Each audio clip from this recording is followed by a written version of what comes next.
کسی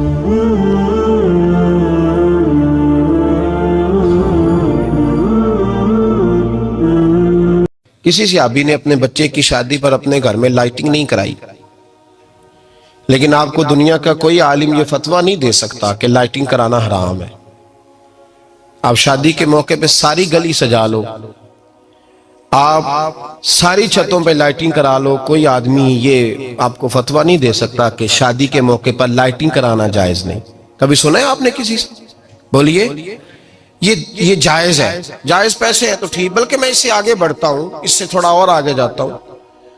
حضرت عائشہ صدیقہ رضی اللہ تعالیٰ عنہ فرماتی ہیں میرا جو کمرہ تھا نا جس میں میں حضور کے ساتھ رہتی تھی اور ایک لمبا زندگی کا عرصہ گزارا، اس میں 3 آدمی سو سکتے تھے، چوتھے کے لیے جگہ ہی نہیں تھی، اور کچا تھا، کھجور کے تنے کھڑے کر کے اس پر کھجور کے پتوں کی چھت ڈالی گئی تھی۔ میں جب ہاتھ اٹھاتی تھی تو میرا ہاتھ اپنی چھت کو چھو جاتا تھا۔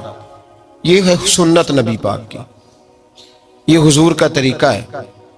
بتائیے پکے گھر میں، لینٹر والے گھر میں رہنا جائز کہ ناجائز؟ کیوں جی؟ حضور تو کچے مکان میں رہتے تھے، آپ نے کیسے پکا بنا لیا؟ اللہ کی محبوب علی دین کو اس کی اصل بات میں سمجھے، آپ ایسا نہ کریں جس میں انتشار اور امت تقسیم ہو، اس کا اصل مزاج دیکھیں۔ مہندی کے موقع پہ اگر کوئی آدمی 6 دیگیں دال چاول کی پکاتا ہے تو منع نہیں، جائز پیسوں سے پکائے، انہیں لائٹنگ لگوائی کوئی منع نہیں، سارے محلے کو کھانا کھلایا کوئی منع نہیں، بلکہ نبی پاک نے فرمایا بہترین مسلمان ہی وہ ہے جو سلام پہلے لے اور روٹی زیادہ کھلائے، تو بہترین مسلمان ہے۔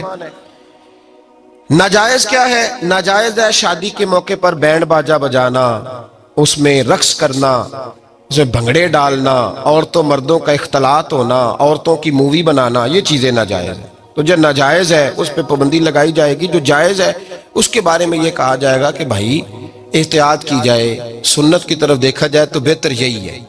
لیکن اگر کوئی کسی آدمی کے پاس جائز پیسے ہوں، وہ 100 کنال کے گھر میں رہے، اگرچہ سنت یہ نہیں، اور یہ تو کوئی فتویٰ نہیں نہ دے سکتا کہ حرام ہے تیرا 100 کنال کے گھر میں رہنا، کہ ہے فتویٰ کہیں آپ نے سنا؟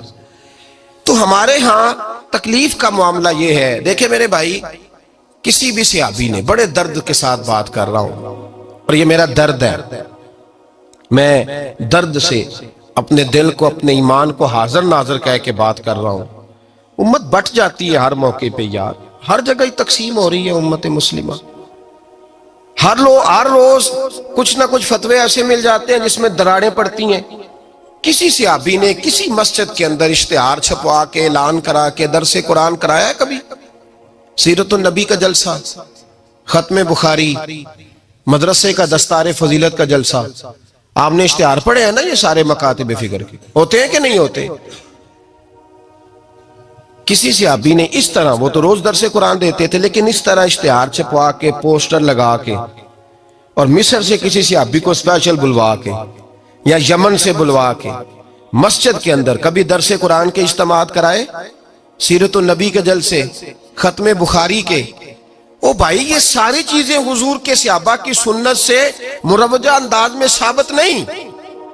مجھے بتا میرے بھائی، میں درد کے ساتھ تجھ سے سوال کرتا ہوں کہ سیرت النبی کے جلسے میں تو پشاور سے مولانا بلائے، پنڈی سے بلائے، تو گجرات اور کراچی سے لوگوں کو بلا کر کے اگر سیرت کا جلسہ کرائے، اور تو اس میں ایک آدمی کو کراچی سے بلوایا جا رہا ہے تو تو نے اس کو 20,000 کی ٹکٹ بھی دی، اور اشتہار پہ بھی جلسے پہ خرچ ہوا، پھر لنگر بھی پکا، کھانا بھی تو نے کھلایا، نہ تجھے کوئی بیوہ یاد آئی، نہ تجھے کوئی مسکین یاد آیا، نہ تجھے کوئی غریب یاد آیا؟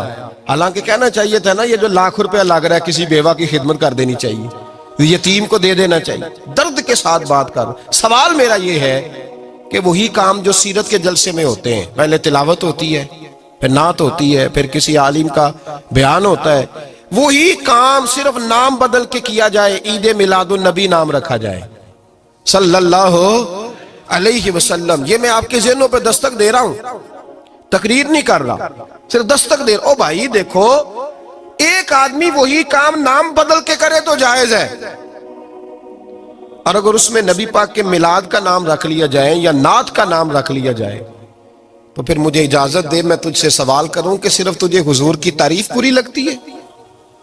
پھر مجھے اجازت دے کہ میں تجھ سے پوچھوں کہ صرف تجھے نعت اچھی نہیں لگتی؟ پھر مجھے اجازت دے کہ میں تجھ سے پوچھوں کہ تجھے صرف رسول اللہ کے قصیدے اچھے نہیں لگتے؟ دے مجھے اجازت کہ میں تجھ سے سوال کروں کہ جہاں ذکر رسول کی بات آئے وہاں تو پریشان کیوں ہوتا ہے؟ تجھے پتہ ہی نہیں یہ تو وہ ذکر ہے کہ رب فرماتا ہے تم بیان کرو نہ کرو وَرَفَعْنَا لَكَ ذِكْرَكَ، محبوب میں نے خود تیرے چرچے ساری دنیا میں بلند فرما دیے۔ اور نبی پاک نے پوچھا حضرت جبریل سے کہ چل جبریل تو بتا میری امت کو پتہ چلے رب نے میرا ذکر کیسے بلند کیا ہے؟ تو جناب جبریل کہنے لگے محبوبہ رب فرماتا ہے میرے نبی سے کہہ دے جہاں جہاں تیرے رب کا ذکر ہوگا وہاں وہاں تیرا بھی ذکر ہوتا رہے گا۔ یہ تو محتاج ہی نہیں کسی کا۔